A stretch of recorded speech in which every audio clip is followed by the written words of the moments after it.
Bonjour à tous, bienvenue au Village Semences. Nous allons maintenant parler de dons agricoles. Et pour parler de dons agricoles, j'ai l'honneur d'avoir à ma gauche Dorothée Briaumont, directrice de Solal. Bonjour Dorothée. Bonjour. Et à ma droite, Jean-Michel Hamel, donc coordinateur des relais régionaux de Solal. Bonjour. Alors je m'adresse d'abord à vous Dorothée. Est-ce que vous pouvez nous dire en deux mots, qu'est-ce que Solal ? Alors Solal est une association créée par des agriculteurs pour faciliter les dons des agriculteurs vers les associations d'aide alimentaire. Qui a été à l'origine de Solal ? Jean-Michel Lemétayer, producteur laitier et puis ancien président de la FNSEA, décédé depuis la création de Solal. Et Solal regroupe plusieurs filières, plusieurs acteurs importants. Quels sont les membres bienfaiteurs, par exemple, de Solal ? Alors, Solal est effectivement entouré on va dire, d'acteurs agricoles, donc des filières agricoles, mais aussi des entreprises en lien avec le secteur agricole, comme l'organisateur de ce salon, comme Exposium. Nous avons également des membres bienfaiteurs comme la Sopexa, qui est une entreprise de marketing alimentaire. Voilà, donc nous avons des entreprises engagées également dans le secteur agricole. Donc beaucoup d'acteurs qui se sont regroupés donc, autour de ce don. Oui, on a 36 membres actuellement. Mais ce qui est important de dire, c'est que le don existait déjà en agriculture, mais n'était pas coordonné. Voilà, exactement. Donc effectivement, on a, avec Jean-Michel Lemétayer, rencontré 130 acteurs en un an pour faire un diagnostic et voir dans quelle mesure le secteur agricole pouvait apporter sa contribution dans le panorama de l'aide alimentaire qui est extrêmement structuré. Et on s'est aperçu en particulier que les produits agricoles frais manquaient dans l'approvisionnement des associations d'aide alimentaire et surtout que les 5 millions de personnes qui ont recours à l'aide alimentaire en consommaient peu et étaient plus fragiles que d'autres face à des maladies liées à un déséquilibre nutritionnel. Donc en fait, si vous voulez, la bonne nouvelle aussi, sur le plan médical, parce que ça a été étudié, c'est que dès qu'on réintroduit des produits frais, notamment des fruits et légumes dans l'alimentation, leur santé s'améliore. Donc voilà, donc on s'est dit que le secteur agricole pouvait avoir un impact quand même direct sur voilà, leurs concitoyens les plus démunis, puisqu'en fait les agriculteurs, ils produisent pour nourrir. Et donc, on dit souvent qu'il ne faut jamais laisser personne au bord du chemin. Eh bien, effectivement, c'est une des missions de Solal. Produire pour nourrir tout le monde. Exactement. Et donc là, je vais me tourner vers Jean-Michel. Jean-Michel, est-ce que vous pouvez me dire concrètement, maintenant qu'on a vu à quoi servait Solal, quelles sont les actions de Solal ? Vous avez des exemples peut-être ? Oui, j'ai un exemple d'un agriculteur qui nous avait alerté en disant mais je suis producteur de poireaux et la machine arrache les poireaux. Et malheureusement, il y a un tout petit pourcentage dont les racines sont arrachées par la machine.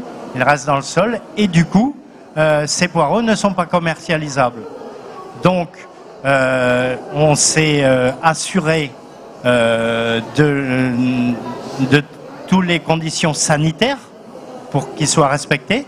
Mais du coup, le poireau est donné et ce producteur-là, toutes les semaines, donne 250 kilos de poireaux aux associations qui passent chez lui tous les mardis.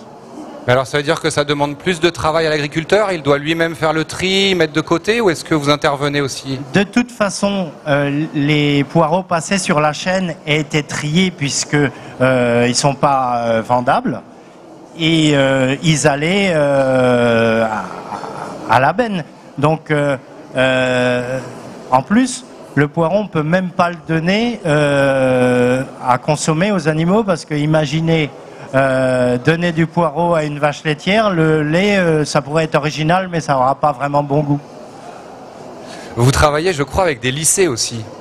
Oui, alors on organise aussi du glanage encadré avec des lycéens, des lycées agricoles ou avec les maisons familiales rurales.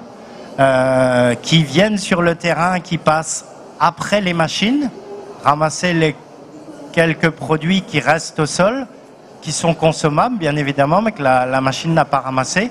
Et du coup, après, on les donne aux associations, puisque tout le glanage doit aller aux dons alimentaires. Alors, est-ce qu'on peut s'arrêter sur justement la question du glanage solidaire? Je pense que c'est important d'expliquer à nos auditeurs, aux visiteurs, qu'est-ce que le glanage solidaire? Donc, je ne sais pas, Jean-Michel ou Dorothée, qui veut répondre? Dorothée me complétera. Le glanage solidaire, c'est d'abord un glanage encadré. Hein. Alors, c'est quoi un glanage? Un glanage, c'est ramasser ce qui reste après la récolte sur le terrain. Donc, un glanage, c'est après la machine. Quand la machine est sortie du champ, c'est encadré par nous et par des gens qui encadrent et qui prennent la responsabilité parce que ça se passe 2 jours. Parce que bien évidemment, le glanage, c'est pas du vol. Les producteurs, ils vivent de leur métier, donc ils n'ont pas envie de se faire voler. Ils acceptent qu'il y ait des glanages encadrés. Par contre, ils ne veulent pas voir les gens n'importe quand désorganisés. Donc vous passez après la récolte, vous glanez, donc vous ramassez. C'est fait par qui, ce glanage? C'est fait par des élèves de lycée agricole, c'est fait par des étudiants. Est-ce que tout citoyen peut participer à ce glanage? Oui, mais effectivement, c'est ce qu'explique Jean-Michel. On préfère qu'il soit encadré par une association. Ça rassure, ça structure, parce qu'en fait, quand on arrive dans le champ d'un agriculteur, il faut respecter le travail de cet agriculteur. Donc on ne peut pas glaner n'importe où. Donc il y a des consignes, si vous voulez. Il y a même aussi des consignes de récolte. Et je voulais dire aussi qu'on a expérimenté de belles actions, notamment en Bretagne, avec des pôles d'insertion. Donc ce sont effectivement là aussi des associations qui donnent la possibilité à des personnes qui sont un peu en dehors du marché du travail, de se reconstruire aussi à travers un glanage en champ. Et effectivement, la récolte de ce glanage est destinée à des associations d'aide alimentaire. Donc finalement, c'est gagnant pour tout le monde. Et voilà, ce genre d'action solidaire collective, c'est effectivement aussi ce que peut faire Solal. Je crois que Solal existe depuis 2013. Oui, exactement. Vous avez quelques grands chiffres? Oui, alors depuis notre création, on a collecté 14 000 tonnes de produits agricoles. C'est l'équivalent de 28 millions de repas. Et c'est essentiellement, je vous le disais tout à l'heure, du frais. Donc on est à 99% de produits frais. Voilà, pour vraiment répondre aux besoins des associations et des bénéficiaires de l'aide alimentaire. Je pense que vous avez des idées tous les jours et que vous êtes en plein développement. Est-ce que vous avez quelques perspectives pour Solal à nous? Oui, alors effectivement, on vient de lancer une application, donc c'est tout frais, c'est aujourd'hui, pour permettre aux agriculteurs de déclarer leurs dons. Quand ils le veulent, parce qu'on le sait, les agriculteurs n'ont pas forcément les mêmes horaires que les horaires de bureau. Cette application, c'est très simple. Il suffit de copier, alors je vais employer le terme technique, l'URL. Donc c'est don au pluriel, dons.solal avec 2 A.org. Et voilà. Et on est connecté et on peut déclarer ses dons très facilement. On peut du coup avoir un récapitulatif pour chaque don, l'impact de sa générosité en équivalent repas, c'est quand même important, et un historique de ses dons pour calculer une réduction d'impôt, puisque l'agriculteur est un donateur comme un autre, et Solal a effectivement travaillé avec le ministère de l'économie et des finances pour qu'il puisse bénéficier, comme tout citoyen, d'une réduction d'impôt quand il fait son don. Et puis on a un autre projet, mais je vais laisser Jean-Michel, parce que c'est notre coordinateur régional, en parler. Très rapide, en 2 mots. La régionalisation.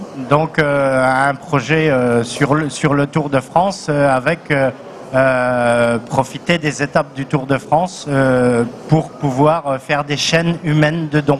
Superbe. Voilà. Merci à vous deux, merci Solal. Merci. Bien, merci. À bientôt sur le plateau Village Semences.